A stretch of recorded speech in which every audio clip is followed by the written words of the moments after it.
Jadi alasan yang pertama, gorengan itu merupakan makanan yang tinggi kalori, dan karena dimasaknya itu dengan cara menggunakan banyak minyak, itu otomatis ada minyak yang terserap dalam makanan. Apalagi kalau misalkan gorengan itu digorengnya dengan menggunakan tepung. Nah, tepung itu kan sifatnya menyerap minyaknya kan. Jadi kalau dihitung-hitung, satu gorengan itu bisa menyerap minyak itu sampai 1 sendok makan, dan itu kalorinya minyaknya sendiri itu bisa nyampe 100 kalori. Kalau misalkan tahu goreng, tahunya sendiri kan sekitar 75 kalori, ditambah dari tadi minyaknya yang terserap itu misalkan 100 kalori, udah satu goreng itu udah 175 kalori, belum kalau ditambahin tepungnya itu sendiri. Jadi gorengan itu merupakan makanan yang tinggi kalori yang tidak baik untuk dimakan secara berlebihan, karena kan setiap individu misalkan kebutuhan kalorinya udah misalkan kita itu 2000-an, itu kalau misalkan kita ngambil dari satu gorengan aja udah hampir 200-an kalori. Nanti belum lagi kalau misalkan kita makan nasi, makan cemilan, itu bisa saja kalori kita nanti berlebihan dalam sehari itu kalau makan gorengan yang berlebihan.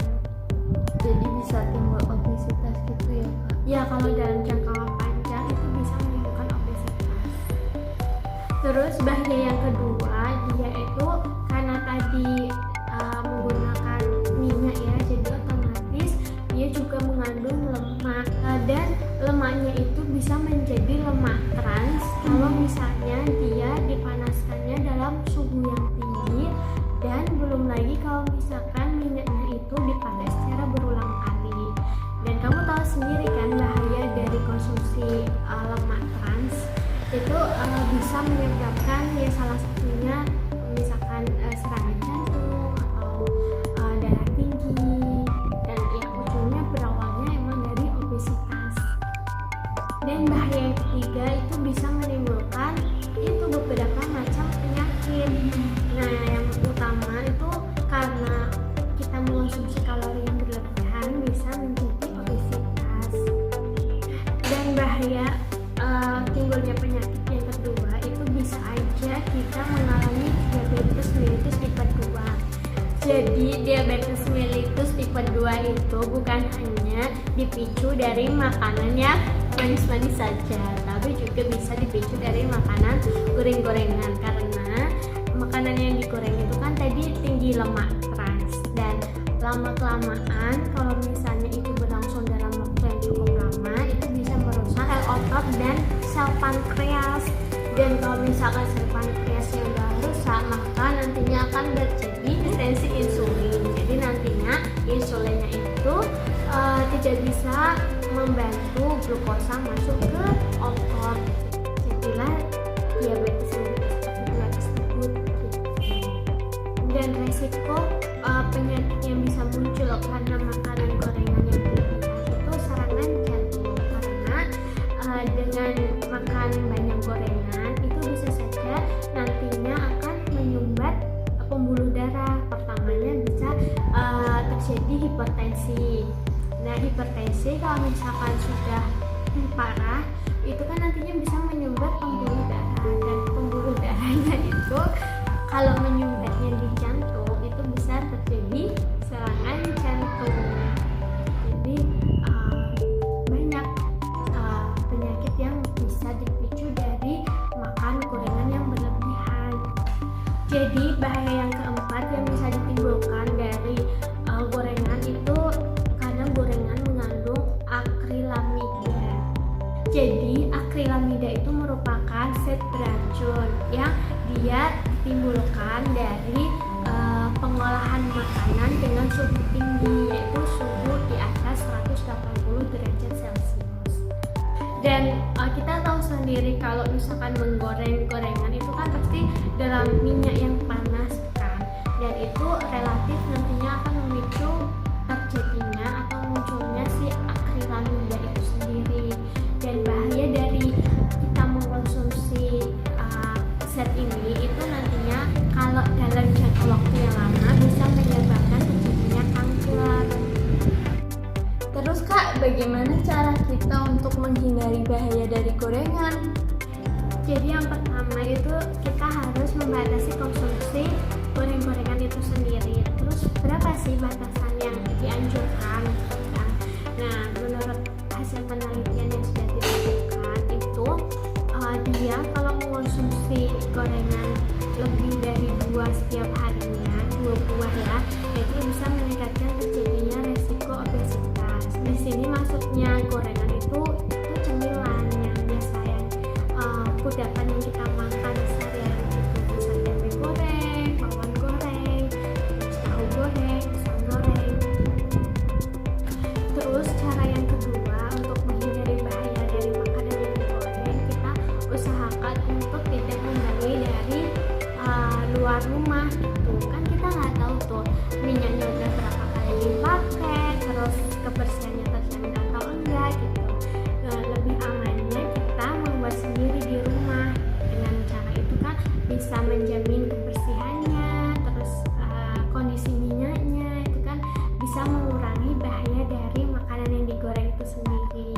Nah, selanjutnya kalau misalkan kita mau goreng gorengan itu sendiri, pilih minyak yang lebih sehat gitu. Oh ya Kak, ada 3 macam jenis lemak ya Kak. Yang pertama ada lemak trans, lemak jenuh, dan lemak tak jenuh. Dan yang paling baik itu adalah lemak tak jenuh ya Kak. Iya, betul sekali. Yang pertama lemak jenuh. Lemak jenuh itu biasanya disebut dengan lemak jahat ya Kak. Iya. Nah, lemak jenuh ini ada di misalkan gaji, olahan daging kayak gitu ya Kak. Mungkin mayones juga ada ya Kak. Iya, karena kan dia mengandung kuning telur kan. Nah kan kalian biasanya kalau makan salad pakai mayones tuh, nah itu mengandung lemak jenuh.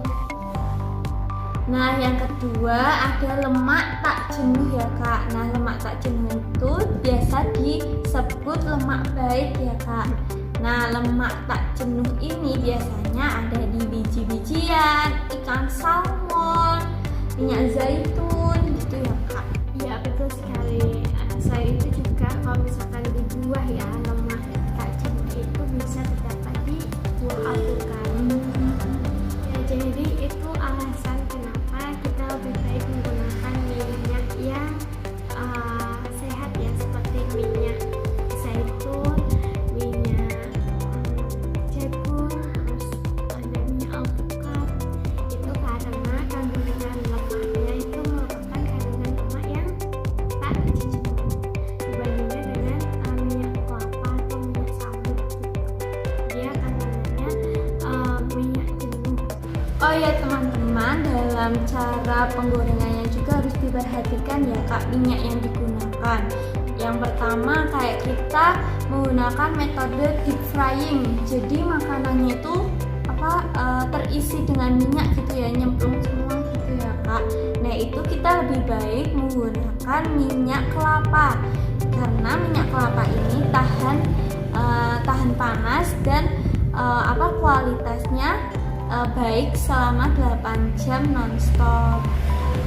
Jadi minyak kelapa ini kualitasnya masih baik walaupun dilakukan pemanasan gitu ya Kak.